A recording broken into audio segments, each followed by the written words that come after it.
Siamo con Domenico Laterza di Eduforma e parliamo di un nuovo progetto Erasmus per giovani imprenditori. Di cosa si tratta?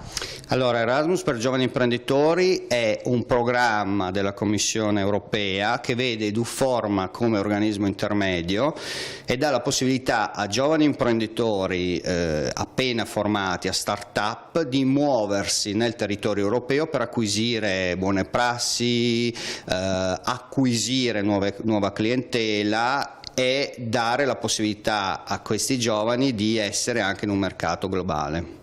È un programma comunque di interscambio dal punto di vista però aziendale. Certo, anche l'imprenditore che abbia un'impresa formata, esistente da più di 3 anni, può ospitare imprenditori anche appartenenti ad altri paesi della Comunità Europea. E poi c'è un vantaggio appunto dal punto di vista economico.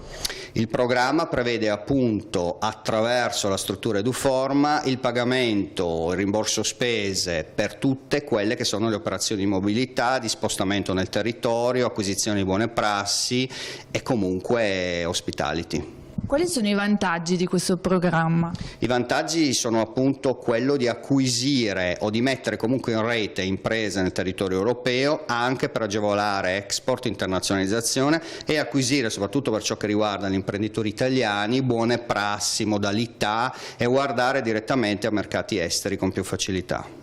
Come accedervi?